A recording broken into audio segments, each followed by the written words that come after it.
And we're so glad to talk to you, sir. Thanks very much for your time. Hey, Rick. You heard what the senator-elect is saying. Is it a good idea? Well, I think the American people are excited about these kind of ideas that focus on spending cuts instead of spending more. In the House, we've put forward over the past 6 to 8 months a You Cut program, which every week we brought to the floor a specific piece of legislation that would be cut, that would be decreased and decreasing the size of the federal government. So we're very excited about the 87 new Republicans who are coming to Washington in the House and this new Republican senators who are going to focus on spending cuts, which is what I think the American people are demanding. We need meaningful cuts. I mean, not just some cuts here and cuts there and let's try to trim here. We need major cuts because of our federal deficit. Where is that money going to come from?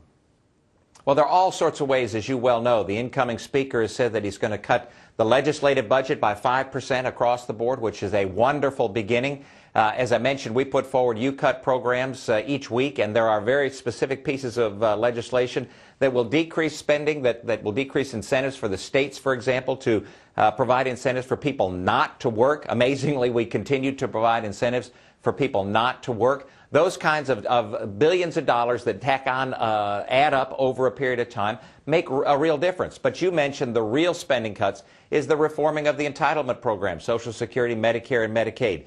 And as we've talked about, we need to have that conversation with the American people and make certain that we move forward in a positive way that decreases the spending at the federal level and puts us on a path to a balanced budget. I read a story in the New York Times that talked about something that I honestly had not been familiar with, a process called letter marking, which is different than earmarking, but it's another way for lawmakers to direct money to their home districts. We've talked about earmarks. Do we need to talk about letter marks? Is there some hypocrisy going on where some lawmakers are talking about cuts and at the same time they're still using this process to get money back home?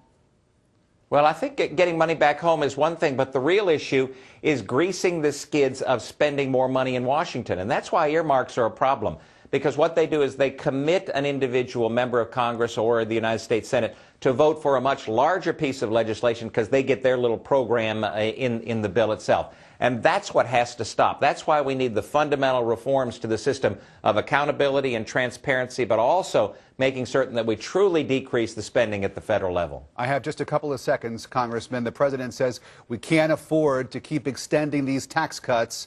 Why is he wrong? Well, he's absolutely misguided in that, as you well know and as your listeners know, when you decrease taxes for the American people, you actually increase revenue to the federal government. We've got to get this economy back working. We've got to create jobs across this great nation. And it's clear that the programs that the president has put in place will not do that, which is what the American people were saying on November 2nd. We can't wait to get to work on January 5th. Congressman Tom Price of Georgia, my wishes for a happy and healthy New Year, sir. Look forward to talking to you coming soon.